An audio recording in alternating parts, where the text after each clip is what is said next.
standards. One explanation of this is the river didn't do it. Flood water did that as it was rushing through there after Noah got off the ark. One catastrophe can rearrange the real estate in a hurry. When I preached up in Alaska, I went to see the Carnegie area, I think Trinnigan Arms, I think they call it, where the big Alaskan earthquake dropped the ground down, 30 to 60 feet just in a few seconds. Just the point is, disasters can rapidly change the real estate. And Noah's flood was quite the disaster. Mount St. Helens was an example of a small disaster. My sister lives right near there. I just flew over Mount St. Helens yesterday. Mount St. Helens, when it erupted in 1980, the mud, it started blowing out the top, but right away the north slope blew out, and all this dirt and mud and ash went sliding down the countryside about 100 miles an hour. As the mud went sliding down and the dirt went sliding down, it melted the ice caps on top. Some of it blew big chunks of ice off in other places. But this released the volcano, and steam and ash came shooting out, and it covered huge areas of Washington state from this ash. You can see the ash clouds here in these pictures as it's flying out over the countryside. People were killed, about 60 people killed by this little, which was considered a small volcano. Here's a car covered up in ash, was buried by this really boiling hot ash cloud as it came over. They found people all over dead in there. 60-some people died. You can see in the photograph here how that the ash went all the way out to cover part of South Dakota with ash from Mount St. Helens. Most of it concentrated over toward Spokane. But Mount St. Helens is considered a tiny volcano by volcano standards. Compared to Krakatoa, Mount St. Helens was nothing. But even still, Mount St. Helens taught us some amazing lessons. For instance, the mud that flowed down sorted things into layers automatically. As this hot mud went flying down the countryside, it covered up and blocked off the Toutle River Valley. You can see in these pictures here the mud flows that flowed down. Here's a semi covered up with mud, got caught in the mud flow from Mount St. Helens. This was hot mud coming out of there. Mount St. Helens blew enough material out for everyone on Earth to have a ton. It would fill a 10 cubic yard dump truck every second, 24 hours a day for 600 years. Lloyd Anderson lives up near there and has a creation ministry speaking on creation, takes people on tours of the Mount St. Helens area. If you ever get up to Washington, be sure to look up Lloyd Anderson or see creationism.org. It's not his website, but there's a lot of stuff on Mount St. Helens on that website. This mud flowed down into the valley, blocked off the river. It also covered up big chunks of ice that had been blown off the volcano. Chunks of ice as big as a living room were blown off the volcano and landed, and hot mud went over the top. Well, a few days later, the hot mud on the cold ice made the ice melt, turned to steam. Steam expands 1,700 times and blew out steam erosion pits. Here you can see the steam erosion pits with erosion marks along the side. Some professor is going to bring his kids here 100 years from now and say, boys and girls, this erosion took millions of years. No, teacher, this took about 15 seconds. The big river system that formed about a year later after Mount St. Helens blew is talked about right here. It says, the landslide of May 18th buried the river and highway to Spirit Lake to an average depth of 100 feet. It also buried most other drainages in the 23 square miles of the upper Toutle Valley and plugged the valley's mouth. For 22 months, the water had no established path to the lower waterway. Then on March 19, 1982, an eruption melted an ice pack that had accumulated in the crater. The waters mixed with loose material on the slopes of the mountains, creating an enormous mud flow. In 9 hours, while no one watched overnight, the mud flow carved an integrated system of drainages over much of the valley and reopened the way to the Pacific. The drainages included at least 3 canyons 100 feet deep.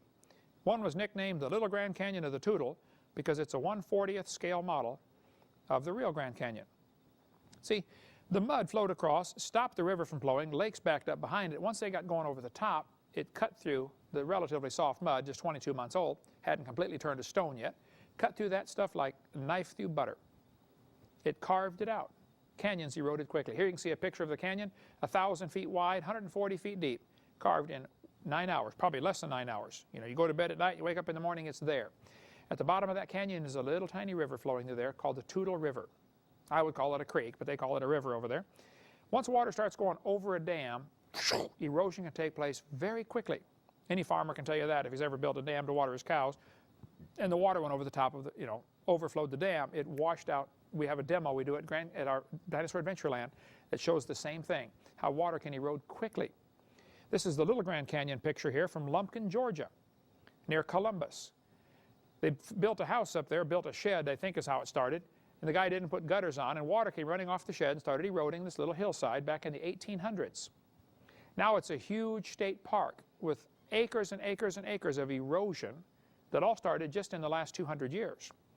Well, Mount St. Helens has the same thing. There are canyons there, miniature Grand Canyons, that formed just in a few hours.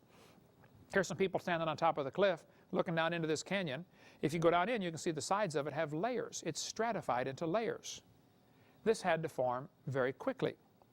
All the mud washed in there at one time. The canyon was carved out at one time. It does not take a long time for this to happen. Here you can see the very fine strata here of these layers. You can get the same thing with a jar of dirt and water. You shake it up and set it down. It settles into layers in a hurry. It doesn't take long. And at the bottom of this Grand Canyon near where the Toutle River goes, there's a little river called the Toutle River. And if you think that little river made that canyon, you're mistaken. And if you think the Colorado River made Grand Canyon, you're just as mistaken. It had to form quickly as the floodwater ran off. So when the textbook says millions of years, they're confused or they're lying. Now, Mount St. Helens also blew a lot of trees down. About 150 square miles was flattened. I mean, millions of trees were blown down. And they went in to haul out these trees to salvage what they could. Trees floated down the rivers. Here you can see some semi-trucks, buried in these massive logs out there. And if you've never seen the trees in Washington and Oregon, you don't know what a real tree is. I mean, they get huge out there out west. They hauled out as many trees as they could. I mean, millions of trees were hauled out to use for firewood and for lumber. But many of the trees were blown into Spirit Lake, which is just on the north side of the volcano. These trees, you can see them in the picture, floating across the lake. 2,000 acres, about 3 square miles of trees floating on Spirit Lake. They're still there today, many of them. Now, thousands of them have gotten waterlogged and sunk to the bottom. But generally, they would sink root end first. Not always, but they would sink root end first, and they would sink by species. I mean, the Douglas fir would sink one year. The pines would sink a different year. The species separation was interesting because as they sink, then new layers of mud wash in on top, and it's going to look like the forests grew down there at the bottom. None of them grew there. These were rafted in and dropped off as they got waterlogged and sank. Here you can see an upright floater floating in the upright position. Scientists estimate there are 20,000 trees stuck in the bottom of the mud at Spirit Lake right now. None of them grew there, and they're already over 15 feet deep in sediments from subsequent things washing in around off the shore. Well, during Noah's flood, you would get trees by the bazillions covered up, some in the standing position, and they would get sediments forming around them very rapidly. All over the world, petrified trees are found in the vertical position, petrified standing up. We cover much more on that on videotape number 4, about the petrified trees in the vertical position. And if a tree petrifies standing up and then later the dirt washes away from it, the petrified tree is going to fall over and it's going to break up into logs. I don't know if you ever cut a tree down for firewood or not, but when you cut a tree down, it does not break up into logs for you automatically. You got to saw it up with your chainsaw. Well, yet, if you look at the petrified forests in Calistoga, California, or Flora, Mississippi, or all over Arizona, or central Texas, you find these petrified logs broken up as if it petrified standing and then fell over. I think the flood's the only way to explain that. Well, scuba divers went in under these log mats in Mount St. Helens in Spirit Lake, and they could see the logs are bouncing back and forth against each other, and it rolled all the bark off very quickly. All this bark settled to the bottom, made a thick layer of bark at the bottom, about 3 feet thick. That's going to turn to coal under the right conditions. Textbooks say it takes millions of years to coal to form. No, it doesn't either. Coal can be formed in a few hours in the laboratory. It doesn't take long. You get the right temperature, the right pressure, you can turn organic material into coal in a hurry. This picture shows a floating log mat model from Stephen Austin at ICR. I recommend his work tremendously, incredibly well done stuff on the coal formation.